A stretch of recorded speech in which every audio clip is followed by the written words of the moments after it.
Hi hello ನಮಸ್ಕಾರ, welcome back to Sakshi kitchens and vlogs. ಎಲ್ಲರೂ ಹೇಗಿದ್ದೀರಾ? ಎಲ್ಲರೂ ಚೆನ್ನಾಗಿದ್ದೀರಾ ಅಂತ ಅಂದ್ಕೊಂಡಿದ್ದೀನಿ. ನಾನು ಸಹ ತುಂಬಾ ಚೆನ್ನಾಗಿದ್ದೀನಿ. ಹಾಗೆ ಆಫ್ಟರ್ ಲಾಂಗ್ ಟೈಮ್ ನಾನು ಇವತ್ತು ವೀಡಿಯೋನ ಹಾಕ್ತಾಯಿದ್ದೀನಿ. ತುಂಬ ದಿನವೇ ಆಗಿತ್ತು ವೀಡಿಯೋಸ್ನ ಹಾಕಿರಲಿಲ್ಲ, ಬರೀ ಶಾರ್ಟ್ಸ್ ವೀಡಿಯೋಸ್ನ ಮಾತ್ರ ಹಾಕ್ತಾಯಿದ್ದೆ, ಲಾಂಗ್ ವೀಡಿಯೋನ ಹಾಕಿರಲಿಲ್ಲ. ಹಾಗಾಗಿ ಇವತ್ತು ಹಾಕೋಣ ಅಂತ ಅಂದ್ಕೊಂಡಿದ್ದೆ.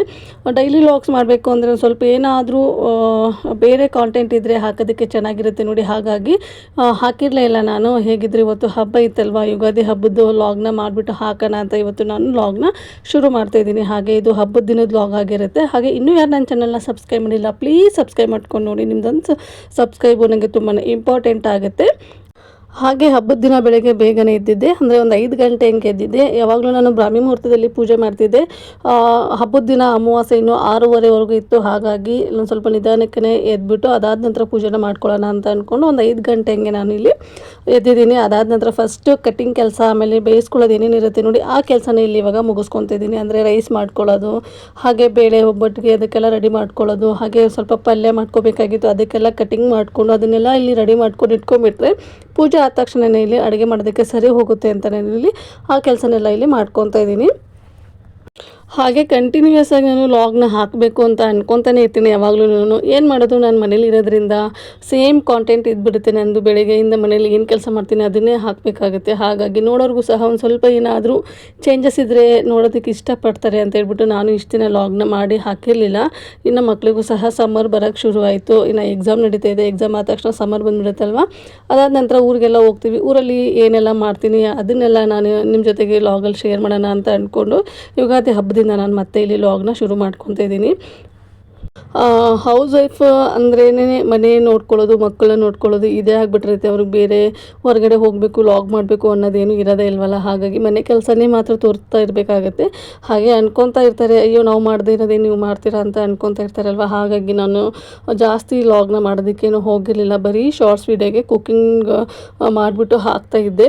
ಹಾಗೂ ಅನ್ಕೊತಾನೆ ಇದ್ದೆ ಮಧ್ಯದಲ್ಲಿ ಯಾವುದಾದ್ರೂ ಒಂದು ಲಾಗ್ ಮಾಡಿ ಹಾಕೋಣ ಅಂತ ಹೇಳ್ಬಿಟ್ಟು. ಅಷ್ಟರಲ್ಲಿ ಮಕ್ಕಳಿಗೆ ಎಕ್ಸಾಮು ಸಹ ಬಂದುಬಿಡ್ತು. ನಮ್ಮ ಮಕ್ಕಳಿಗೆ ಎಕ್ಸಾಮ್ ಆದ ನಂತರ ನಾನು ಲಾಗ್ನ ಶುರು ಮಾಡೋಣ ಅಂತ ಅಂದ್ಕೊಂಡು ಇವತ್ತಿಂದ ನಾನಿಲ್ಲಿ ಲಾಗ್ನ ಶುರು ಮಾಡ್ತಾಯಿದ್ದೀನಿ. ಇನ್ನು ಅಡುಗೆ ಕೆಲಸ ಎಲ್ಲ ಮುಗಿಸ್ಕೊಂಡು, ಅಂದರೆ ಕಟ್ಟಿಂಗ್ ಕೆಲಸ ಅದೆಲ್ಲ ಏನಿತ್ತಲ್ವ ಅದನ್ನೆಲ್ಲ ಮುಗಿಸ್ಕೊಂಡು ಬಾಗಿಲಿಗೆ ತೋರಣನೂ ಸಹ ಮಾಡಿಕೊಂಡೆ. ಅದಾದ ನಂತರ ಇಲ್ಲಿ ಸ್ನಾನಕ್ಕೂ ಸಹ ನಾನು ಹೋಗ್ತಾಯಿದ್ದೀನಿ.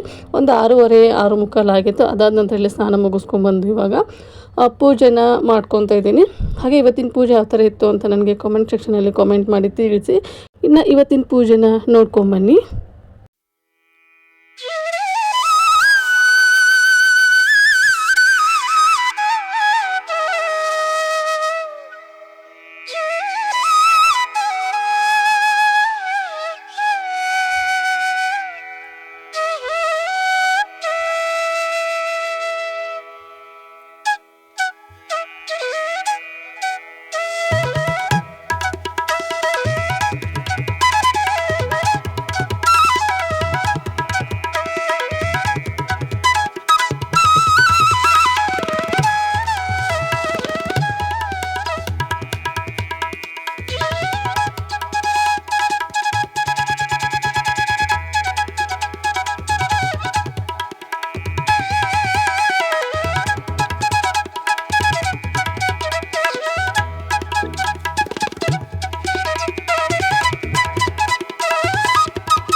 ಪೂಜೆನೆಲ್ಲ ಮುಗಿಸ್ಕೊಂಡು ಹಾಗೆ ಇಲ್ಲಿ ಪಲ್ಯನೂ ಸಹ ನಾನು ಒಗ್ಗರಣೆ ಮಾಡಿಕೊಂಡೆ. ಇವತ್ತು ಹೆಸರು ಕಾಳು ಬೀನ್ಸ್ನ ಹಾಕ್ಬಿಟ್ಟು ಪಲ್ಯ ಮಾಡ್ಕೊಂಡಿದ್ದೀನಿ. ಹಾಗೆ ಅದ್ರ ಜೊತೆಗೆ ಕೋಸಂಬರಿ ಚಿತ್ರಾನ್ನ, ಇಲ್ಲ ಅಂದರೆ ಹಬ್ಬದ ಊಟ ಕಂಪ್ಲೀಟ್ ಅಂತ ಅನ್ಸೋದಿಲ್ಲ ಅಲ್ವಾ, ಹಾಗಾಗಿ ಕೋಸಂಬರಿನೂ ಸಹ ಮಾಡಿಕೊಂಡು ಇಲ್ಲಿ ಮಾವಿನಕಾಯಿ ಚಿತ್ರಾನ್ನಕ್ಕೂ ಸಹ ರೆಡಿ ಮಾಡ್ಕೊಂಡಿದ್ದೀನಿ. ಹಾಗೆ ಇವತ್ತು ಯುಗಾದಿ ಹಬ್ಬ ಇರೋದ್ರಿಂದ ಒಂದು ಸ್ವಲ್ಪ ಮಾವಿನಕಾಯಿ ಹಾಕ್ಬಿಟ್ಟು ಚಿತ್ರಾನ್ನ ಮಾಡಿದರೆ ತುಂಬ ಚೆನ್ನಾಗಿರುತ್ತೆ ಅಂತ ಹೇಳ್ಬಿಟ್ಟು ಮಾವಿನಕಾಯಿ ಹಾಕ್ಬಿಟ್ಟು ಚಿತ್ರಾನ್ನ ಮಾಡಿದ್ದೀನಿ. ಹಾಗೆ ಕೋಸಂಬರಿಗೂ ಸಹ ನಾನಿಲ್ಲಿ ಮಾವಿನಕಾಯಿ ಹಾಕ್ಬಿಟ್ಟೆ ಕೋಸಂಬರಿನ ಮಾಡ್ಕೊಂಡಿದ್ದೀನಿ. ಇನ್ನು ಹಾಗೆ ಎಲ್ಲ ಅಡುಗೆನೂ ಸಹ ಆಗಿತ್ತು. ಇನ್ನು ಒಬ್ಬಟ್ಟು ಒಂದು ತಟ್ಕೋಬೇಕಾಗಿತ್ತು. ವಡೆ ಒಂದು ಮಾಡ್ಕೊಂಬಿಡೋಣ, ಅದಾದ ನಂತರ ಒಬ್ಬಟ್ಟನ್ನ ಮಾಡೋಣ ಅಂತೇಳಿ ವಡೆಗೆ ಈರುಳ್ಳಿ ಹಾಗೆ ಸಬ್ಬಸಿಗೆ ಸೊಪ್ಪು, ಕೊತ್ತಂಬರಿ ಸೊಪ್ಪು ಅದೆಲ್ಲ ಬೇಕಾಗಿತ್ತು. ಅದನ್ನು ಸಹ ಇಲ್ಲಿ ಇವಾಗ ಕಟ್ ಮಾಡಿಕೊಂಡು ಎಲ್ಲದನ್ನು ಸಹ ನಾನಿಲ್ಲಿ ರೆಡಿ ಮಾಡಿಕೊಂಡೆ. ನಾನಿವತ್ತು ಮೊಳಕೆ ಕಾಳಿಂದ ವಡೆನ ಮಾಡೋಣ ಅಂತ ಅಂದ್ಕೊಂಡಿದ್ದೀನಿ. ಹಾಗಾಗಿ ಇಲ್ಲಿ ಅದಕ್ಕೆ ಏನೆಲ್ಲ ಬೇಕು ನೋಡಿ ಅದನ್ನೆಲ್ಲ ರೆಡಿ ಮಾಡಿ ಇಟ್ಕೊಂಡಿದ್ದೀನಿ. ಫಸ್ಟಿಗೆ ಇಲ್ಲಿ ಒಂದು ಮಿಕ್ಸಿ ಜಾರ್ ತೊಗೊಂಡಿದ್ದೀನಿ. ಅದಕ್ಕೆ 1 ಇಂಚ್ ಆಗುವಷ್ಟು ಶುಂಠಿ, ಹಾಗೆ ಒಂದು 4 ರಿಂದ 5 ಹೆಸರು ಆಗುವಷ್ಟು ಬೆಳ್ಳುಳ್ಳಿ, ಒಂದೇ ಒಂದು ಲವಂಗ, ಹಾಗೆ ಒಂದು ಅರ್ಧ ಇಂಚ್ ಆಗುವಷ್ಟು ಚಕ್ಕೆ, ಖಾರಕ್ಕೆ ಎಷ್ಟು ಬೇಕು ನೋಡಿ ಅಷ್ಟು ನೀವು ಹಸಿರು ಮೆಣಸಿನ್ಕಾಯಿನ ಸೇರಿಸ್ಕೋಬೋದು. ಹಾಗೆ 1 ಸ್ಪೂನ್ ಆಗುವಷ್ಟು ಜೀರಿಗೆನ ಸೇರಿಸ್ಕೊತಾ ಇದ್ದೀನಿ. ಹಾಗೆ ಇಲ್ಲಿ ಬರೀ ಮೊಳಕೆ ಕಟ್ಟಿರೋ ಕಾಳು ಜೊತೆಗೆ ಕಡಲೆಬೇಳೆನೂ ಸಹ ನಾನು ನೆನೆಸಿಟ್ಕೊಂಡಿದ್ದೀನಿ. ಕಡಲೆಬೇಳೆನೂ ಸಹ ನಾನು ಸೇರಿಸ್ಕೊತಾ ಇದ್ದೀನಿ. ಹಾಗೆ ಇಲ್ಲಿ ಒಂದು 3 ಥರದ ಕಾಳನ್ನು ನಾನು ಮೊಳಕೆ ಕಟ್ಟಿಸಿಟ್ಕೊಂಡಿದ್ದೀನಿ. ಹುರುಳಿ ಕಾಳು, ಹೆಸರು ಕಾಳು, ಹಾಗೆ ಮಡಿಕೆ ಕಾಳು ಬರುತ್ತೆ ನೋಡಿ, ಅದನ್ನು ಇಲ್ಲಿ ಮೊಳಕೆ ಕಟ್ಟಿಸಿ ಇಟ್ಕೊಂಡಿದ್ದೀನಿ. ಅದನ್ನು ಸಹ ಇಲ್ಲಿ ರುಬ್ಬೋದಕ್ಕೆ ಸೇರಿಸ್ಕೊತಾ ಇದ್ದೀನಿ. ಸೇರಿಸ್ಕೊಂಡು ನೀರು ಹಾಕ್ತೇನೆ ಇದನ್ನು ತರಿಯಾಗಿ ರುಬ್ಕೋಬೇಕಾಗತ್ತೆ. ಮಸಾಲ ವಡೆಗೆ ಸ್ವಲ್ಪ ತರಿಯಾಗಿದ್ದರೆ ತುಂಬ ಚೆನ್ನಾಗಿರುತ್ತೆ ನೋಡಿ. ಹಾಗಾಗಿ ಇನ್ನು ಇಲ್ಲಿ ನಾನು ಸಹ ಇಲ್ಲಿ ರುಬ್ಕೊಂಡು ಬಂದಿದ್ದೀನಿ, ತೋರಿಸ್ತಾ ಇದ್ದೀನಿ ನೋಡಿ ನಾನು ಇಲ್ಲಿ ಯಾವ ಥರ ರುಬ್ಕೊಂಡಿದ್ದೀನಿ ಅಂತ. ಇಷ್ಟ ಆದರೆ ಸಾಕಾಗುತ್ತೆ. ಇನ್ನು ಅದನ್ನು ಒಂದು ಮಿಕ್ಸಿಂಗ್ ಬೌಲ್ಗೆ ಸೇರಿಸ್ಕೊಂಡು ಅದಕ್ಕೆ ಕಟ್ ಮಾಡಿ ಇಟ್ಕೊಂಡಿರೋಂತಹ ಈರುಳ್ಳಿ, ಹಾಗೆ ಸಬ್ಬಸಿಗೆ ಸೊಪ್ಪು, ಕೊತ್ತಂಬರಿ ಸೊಪ್ಪು, ಕಟ್ ಮಾಡಿ ಇಟ್ಕೊಂಡಿರೋಂತಹ ಕರಿಬೇವನ್ನು ಸಹ ನಾನು ಸೇರಿಸ್ಕೊತಾ ಇದ್ದೀನಿ. ರುಚಿಗೆ ತಕ್ಕಷ್ಟು ಉಪ್ಪು, ಹಾಗೆ ಒಂದು 2 ಸ್ಪೂನ್ ಆಗುವಷ್ಟು ಇಲ್ಲಿ ಅಕ್ಕಿ ಹಿಟ್ಟನ್ನು ಸೇರಿಸ್ಕೊತಾ ಇದ್ದೀನಿ. ನೀವು ಬೇಳೆನ ನೆನೆಸುವಾಗಲೇ ಒಂದು 2 ಸ್ಪೂನ್ ಆಗುವಷ್ಟು ಅಕ್ಕಿನೂ ಸಹ ನೀವು ನೆನೆಸಿಟ್ಕೋಬೋದು. ನಾನು ಮರ್ತ್ಕೊಂಡ್ಬಿಟ್ಟಿದ್ದೆ, ಹಾಗಾಗಿ ಇಲ್ಲಿ ಅಕ್ಕಿ ಹಿಟ್ಟನ್ನು ಸೇರಿಸ್ಕೊತಾ ಇದ್ದೀನಿ. ಹಾಗೆ ಇನ್ನೊಂದು ಸ್ವಲ್ಪ ಕಾಳು ಹಾಗೆ ಬೇಳೆನ ಹಾಗೆಯೇ ಇಟ್ಟಿದ್ದೆ, ನಾನು ಎತ್ತಿಕೊಂಡಿದ್ದೆ, ಅಂದರೆ ರುಬ್ಬೋದಕ್ಕೆ ಸೇರಿಸಿರಲಿಲ್ಲ. ಅದನ್ನು ಸಹ ಇವಾಗ ಇಲ್ಲಿ ಹಾಕ್ಕೊಂಡು ನೀಟಾಗಿ ಒಂದ್ಸರಿ ಮಿಕ್ಸ್ ಮಾಡ್ಕೊಂಡು ನೋಡಿ ತಟ್ಟೋದಕ್ಕೆ ಬರುತ್ತೋ ಇಲ್ವೋ ಅಂತ ಇಲ್ಲೊಂದ್ಸರಿ ನಾನು ಚೆಕ್ ಮಾಡ್ಕೊತಾ ಇದ್ದೀನಿ. ಇದು ಕರೆಕ್ಟಾಗಿ ತಟ್ಟೋದಕ್ಕೆ ಬರುತ್ತೆ.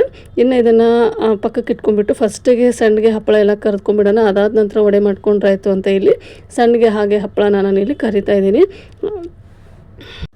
ಹಾಗೆ ಬೆಳಗ್ಗೆ ಬೇಗನೆ ಎದ್ದಿದ್ದೆ. ಇವತ್ತು ಟೀನೂ ಸಹ ಕುಡ್ದಿರಲಿಲ್ಲ. ಗುರುವಾರ ಆಗಿರೋದ್ರಿಂದ ಉಪವಾಸನೂ ಸಹ ಇದ್ದೆ ನಾನು.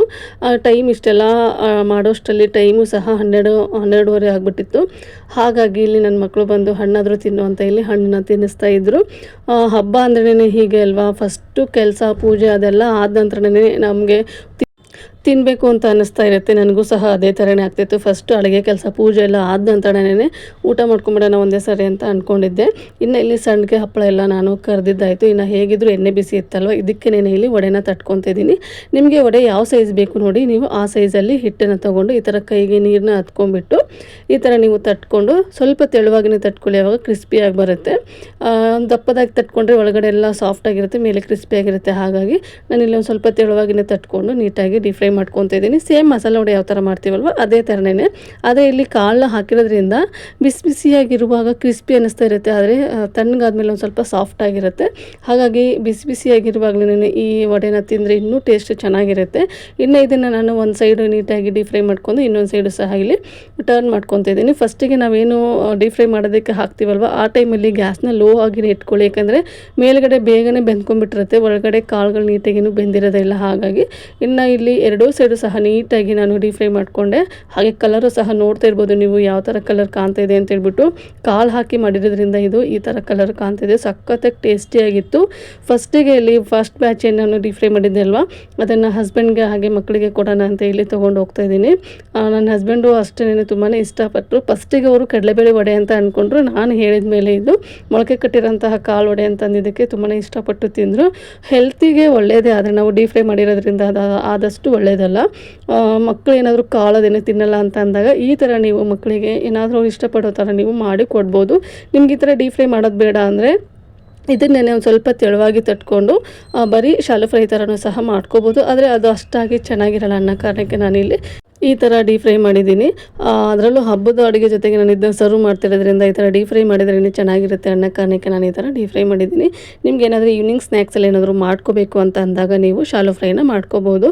ಇನ್ನು ಮಧ್ಯಾಹ್ನ ಊಟಕ್ಕೆ ಎಷ್ಟು ಬೇಕೋ ನೋಡಿ ಅಷ್ಟು ವಡೆನ ತಟ್ಕೊಂಡು ಅದಾದ ನಂತರ ಇಲ್ಲಿ ಇವಾಗ ನಾನು ಒಬ್ಬಟ್ಟು ಮಾಡೋದಕ್ಕೆ ರೆಡಿ ಮಾಡ್ಕೊತಾ ಇದ್ದೀನಿ. ನನಗೆ ಒಬ್ಬಟ್ಟು ಮೊದಲೆಲ್ಲ ಬರ್ತಾನೆ ಇರಲಿಲ್ಲ. ಅಂದರೆ ಮದುವೆ ಆಗಿ ನಾನು ಯಾವಾಗ ಬಂದೆ ನೋಡಿ, ಆವಾಗ ಒಬ್ಬಟ್ಟು ಬರ್ತಾನೆ ಇರಲಿಲ್ಲ. ಆಲ್ಮೋಸ್ಟ್ ಅಲ್ಲಿ ಅಡುಗೆ ಯಾವುದು ಬರ್ತಾ ಇರಲಿಲ್ಲ. ಇಲ್ಲಿ ಬಂದಮೇಲೆ ನಾನು ಎಲ್ಲ ಅಡುಗೆನ ಕಲ್ತಿದ್ದೀನಿ. ಈ ಒಬ್ಬಟ್ಟು ಸ್ಟಾರ್ಟಿಂಗಲ್ಲಿ ನಾನು ಮಾಡುವಾಗ ತುಂಬಾ ಹಾಳಾಗ್ತಾ ಇತ್ತು. ಒಂದು ಟೈಮ್ ಮಾಡಿದ್ದೆ ನಾನು ಹಬ್ಬದ ಟೈಮಲ್ಲಿ, ದೀಪಾವಳಿ ಟೈಮಲ್ಲಿ ನಮ್ಮ ಮನೇಲಿ ಲಕ್ಷ್ಮಿ ಕೂರಿಸ್ತೀವಿ. ಆ ಟೈಮಲ್ಲಿ ಒಬ್ಬಟ್ಟನ್ನೇ ನೈವೇದ್ಯ ಮಾಡಬೇಕು ಅಂತ ನಮ್ಮ ಅಜ್ಜಿ ಹೇಳಿದರು. ಹಾಗಾಗಿ ಒಬ್ಬಟ್ಟನ್ನ ಮಾಡಿದ್ದೆ. ಎಷ್ಟು ಒಬ್ಬಟ್ಟು ಹಾಳಾಗಿತ್ತು ಅಂದರೆ ನನ್ನ ಹಸ್ಬೆಂಡ್ ಅಂದರು, ಫಸ್ಟ್ ಟೈಮ್ ಮಾಡಿದೆಯಲ್ಲ ಕೆಟ್ಟೋಗುತ್ತೆ, ಪದೇ ಪದೇ ಮಾಡ್ತಾಯಿದ್ರೆ ನಿನಗೆ ಅದು ಅಭ್ಯಾಸ ಆಗುತ್ತೆ ಅಂತಂದರು. ನಾನು ಒಂದು 3 ಸರಿ ಒಬ್ಬಟ್ಟನ್ನ ಟ್ರೈ ಮಾಡಿದ ಮೇಲೆ ನನಗೆ ಈ ಥರ ಒಬ್ಬಟ್ಟು ಮಾಡೋದಕ್ಕೆ ಬರ್ತಾಯಿದೆ. ಇವಾಗ ಮಾತ್ರ ತುಂಬಾ ಚೆನ್ನಾಗಿ ಒಬ್ಬಟ್ಟನ್ನ ನಾನು ಮಾಡೋದನ್ನು ಕಲ್ತಿದ್ದೀನಿ. ಈ ಥರ ಒಬ್ಬಟ್ಟು ಮಾಡ್ತಾ ಇದ್ರೆ ಒಂಥರ ಏನೋ ಖುಷಿ ಅನ್ನಿಸ್ತಾ ಇರುತ್ತೆ. ಫಸ್ಟಿಗೆಲ್ಲ ನಾವು ಅಡುಗೆ ಕಲ್ತಿರಲ್ಲ ನೋಡಿ, ಅಂಥ ಟೈಮಲ್ಲಿ ಅಯ್ಯೋ ಒಬ್ಬಟ್ಟು ಮಾಡಬೇಕಾ, ಒಬ್ಬಟ್ಟು ಅಂದರೆ ಕಷ್ಟ ಅಲ್ವಾ ಮಾಡೋದು ಅಂತ ಅನ್ನಿಸ್ತಾ ಇರುತ್ತೆ. ಇವಾಗ ಆ ಥರ ಏನೋ ಅನ್ಸೋದಿಲ್ಲ, ಅಯ್ಯೋ ಒಬ್ಬಟ್ಟು ಮಾಡೋಣ ಬಿಡು ಅನ್ನೋ ಥರ ಅನ್ನಿಸ್ಬಿಟ್ಟಿದೆ ಇವಾಗಂತೂ ಹೆಂಗಾಗ್ಬಿಟ್ಟಿದ್ದೀನಿ ಅಂದರೆ ಯಾವುದೇ ಅಡುಗೆ ನೋಡಿದ್ರೆ ಸಾಕು, ಅಯ್ಯೋ ಮಾಡೋಣ ಬಿಡು, ಅದೇನು ಅಂತ ಏನು ಕಷ್ಟ ಏನಿರಲ್ವಲ್ಲ, ಆರಾಮಾಗಿ ಮಾಡ್ಕೋಬೋದು ಅನ್ನೋ ಥರ ನಾನು ಅಡುಗೆಗಳನ್ನ ಕಲ್ತ್ಬಿಟ್ಟಿದ್ದೀನಿ. ನನಗೆ ಒಂಥರ ಏನೋ ಖುಷಿ ಆಗುತ್ತೆ ಅಡುಗೆ ಕಲಿಯೋದಕ್ಕೆ. ಹಾಗೆ ನಾನು ಮಾಡಿರುವಂತಹ ಅಡುಗೆನ ತಿಂದುಬಿಟ್ಟು ತುಂಬ ಚೆನ್ನಾಗಿದೆ ಅಂತ ಹೇಳ್ತಾರೆ ನೋಡಿ, ಅದರಲ್ಲಿ ಆಗುವಂತಹ ಖುಷಿನೇ ಬೇರೆ ಅಲ್ವಾ. ಇನ್ನು ಇಲ್ಲಿ ಅಡುಗೆನೂ ಸಹ ಎಲ್ಲ ಆಗಿತ್ತು. ಹಾಗಾಗಿ ಇಲ್ಲಿ ಎಲ್ಲರೂ ಒಟ್ಟಿಗೆ ಕೂತ್ಕೊಂಡು ಊಟ ಮಾಡ್ತಾಯಿದ್ದೀವಿ. ನಮ್ಮನೇಲಿ ಇವತ್ತಿನ ಹಬ್ಬದ ಅಡುಗೆ ಈ ಥರ ಇತ್ತು: ಚಿತ್ರಾನ್ನ, ಕೋಸಂಬರಿ, ಹಾಗೆ ಅದ್ರ ಜೊತೆಗೆ ಪಲ್ಯ, ಹಪ್ಪಳ, ಸಂಡಿಗೆ, ಅನ್ನ, ಸಾಂಬಾರು ಈ ಥರ ಇತ್ತು. ಇನ್ನು ಇಲ್ಲಿ ಹಬ್ಬ ಆದಮೇಲೆ ಈ ಥರ ಎಲ್ಲರೂ ಒಟ್ಟಿಗೆ ಕೂತ್ಕೊಂಡು ಊಟ ಮಾಡಲಿಲ್ಲ ಅಂದರೆ ಹೆಂಗೆ ಹೇಳಿ. ಹಾಗಾಗಿ ಇವತ್ತು ನನ್ನ ಹಸ್ಬೆಂಡು ಸಹ ಲೇಟಾಗಿ ಹೋಗ್ತೀನಿ ಅಂತ ಅಂದರು. ಒಂದು 12:30 ಹಂಗೆ ಇಲ್ಲಿ ಎಲ್ಲರೂ ಒಟ್ಟಿಗೆ ಕೂತ್ಕೊಂಡು ಊಟನ ಮುಗಿಸ್ಕೊತಾ ಇದ್ದೀವಿ. ಇನ್ನು ಈ ಥರ ಒಟ್ಟಿಗೆ ಕೂತ್ಕೊಂಡು ಊಟ ಮಾಡೋದ್ರಲ್ಲಿ ತುಂಬಾ ಖುಷಿ ಇರುತ್ತೆ ಅಲ್ವಾ. ಹಾಗಾಗಿ ಎಲ್ಲರೂ ಸಹ ನಾವಿಲ್ಲಿ ಒಟ್ಟಿಗೆ ಕೂತ್ಕೊಂಡು ಊಟ ಮಾಡ್ತಾಯಿದ್ದೀವಿ. ಇನ್ನು ಊಟನೂ ಸಹ ಮುಗೀತು. ಊಟನ ಮುಗಿಸ್ಕೊಂಡು ಅಡುಗೆ ಮನೆ ಸ್ವಲ್ಪ ಕ್ಲೀನ್ ಮಾಡಿಕೊಂಡು, ಹಾಗೆ ಒಂದು ಸ್ವಲ್ಪ ಪಾತ್ರೆಗಳಿತ್ತು, ಪಾತ್ರೆಗಳನ್ನು ಸಹ ನಾನಿಲ್ಲಿ ವಾಶ್ ಮಾಡ್ಕೊತಾ ಇದ್ದೀನಿ. ಇದೊಂದು ಕೆಲಸ ಆಗಿಬಿಟ್ರೆ ಆಯ್ತಪ್ಪ ಅಂತ ಅನ್ನಿಸ್ತಾ ಇರುತ್ತೆ. ಹಾಗಾಗಿ ಇನ್ನು ಇವತ್ತಿನ ವ್ಲಾಗ್ನ ಇಲ್ಲಿಗೆ ಎಂಡ್ ಮಾಡ್ತಾಯಿದ್ದೀನಿ. ಮತ್ತೆ ಸಿಗ್ತೀನಿ ಇನ್ನೊಂದು ವಿಡಿಯೋದಲ್ಲಿ. Thank you, bye.